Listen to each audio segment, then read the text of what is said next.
አሌክዛንደር አይዛክ በብቃቴ ዙሪያ ሰበብ አላቀርብም ሲል ተናግሯል። በክረምት የዝውውር መስኮት ሊቨርፑልን የተቀላቀለው ስዊድናዊው አሌክዛንደር አይዛክ ከጉዳት መመለሱን ተከትሎ አስተያየቱን ሰጥቷል። ሊቨርፑል በፕሪሚየር ሊጉ በብሬንትፎርድ የ3-2 ሽንፈት በደረሰበት ጨዋታ ላይ ጉዳት የገጠመው አሌክዛንደር አይዛክ ዳግም ወደ ሜዳ የተመለሰ ሲሆን አሁን ላይ በጣም ጥሩ ስሜት ላይ ይገኛለሁ ካለ በኋላ እኔ የምፈልገው ሁሌም መጫወት ነው ሲል በዛሬው ዕለት ተደምጧል።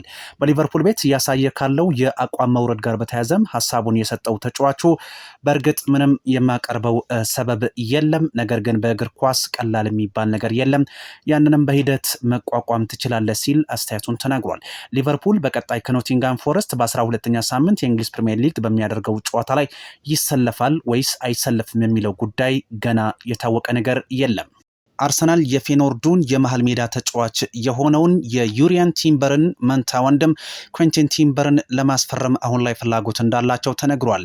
ተጫዋቹ በቀጣይ የክረምቱ የዝውውር መስኮት ላይ ነፃ መሆኑን ተከትሎ መድፈኞቹ ይህንን የመሃል ሜዳ ተጫዋች ለማስፈረም አሁን ላይ ፍላጎት እንዳላቸው መረጃዎች እያመላከቱ ይገኛሉ። በእርግጥ በቀጣይ እንግዲህ የተጫዋቹ የዝውውር መስኮቱ ከመከፈቱ በፊት አርሰናሎች ለማነጋገር አሁን ላይ የተዘጋጁ እንደሚገኙ ነው መረጃዎች እያመላከቱ የሚገኙት። ምክንያቱም በቀጣይ ተጫዋቹ ኮንትራቱ የሚያልቅ ከሆነ አርሰናል ይህንን ተጫዋች በነፃ ዝውውር ለማስፈረም ከፍተኛ ፍላጎት አለው። ያም እንዲሳካ ወንድሙ ዩሪያን ቲምበር የአንበሳውን ሚና ይጫወታል ተብሎም ይጠበቃል።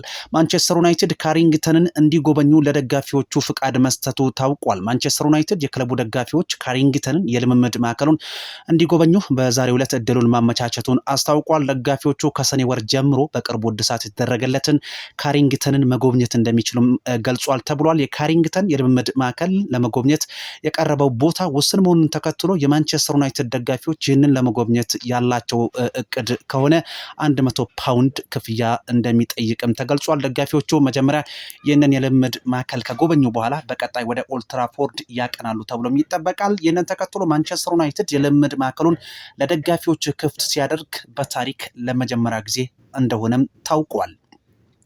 ሪያል ማድሪድ የአውስትራሊያዊውን የመሃል ተከላካይ ተጫዋች ኮንትራት ለማራዘም ፍቃድ እንደሌለው ታውቋል።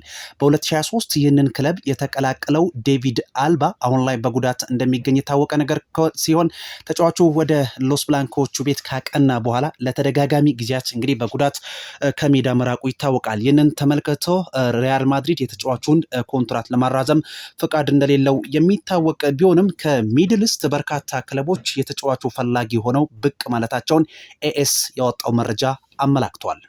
ዲሞክራቲክ ኮንጎ በጥንቆላ ናይጄሪያን አሸንፋለች ሲሉ የናይጄሪያ እግር ኳስ አሰልጣኝ የሆኑት ኤሪክ ቼሌ በትላንትናው ዕለት ሀሳባቸውን ሰጥተዋል። ትላንት ምሽት ናይጄሪያ ከዲሞክራቲክ ኮንጎ ለ2026 የዓለም ዋንጫ ለማለፍ ባደረጉት የፕሌይ ኦፍ ጨዋታ ዲሞክራቲክ ኮንጎ በመለያ ፍጹም ቅጣት ምት 4-3 አሸንፋለች። ሁለቱ ብሔራዊ ቡድኖች እልህ አስጨራሽ ትግል ያደረጉ ሲሆን መደበኛውን የጨዋታ ክፍለ ጊዜ 1-1 በሆናቸው ውጤት አጠናቋል። በዚህ ጨዋታ ከታዩ አስገራሚ ሁነቶች መካከል የመለያ ፍጹም ቅጣት ምት ተመቶ ካለቀ በኋላ የናይጄሪያ ብሔራዊ ቡድን አሰልጣኝ ኤሪክ ቼሌ የውሃ ፕላስቲክ ይዘው በዲሞክራቲክ ኮንጎ የአሰልጣኝ ስታፍ አባላት ላይ ለመወርወር ሲታገሉ በአሰልጣኝ ሰባስቲያን ዲሳብሬ እና በሌሎች አማካኝነት ለመገላገል ተችሏል። ከዚህ ጋር ተያይዞ አሰልጣኝ ኤሪክ ቼሌ ከጨዋታው በኋላ አስተያየታቸውን የሰጡ ሲሆን የመለያ ፍጹም ቅጣት ምቱ ሲመታ ሁሉም የዲሞክራቲክ ኮንጎ ተጫዋቾች ጥንቆላ የተደረገበት ፈሳሽ ሲጠቀሙ አይተናል ሲሉ ሀሳባቸውን ሰጥተዋል። ይህ ተግባር በተለምዶ ጁጁ ተብሎ የሚጠራው የባዕድ አምልኮ ስራን በምሽቱ ጨዋታ ኮንጎ ተጠቅማ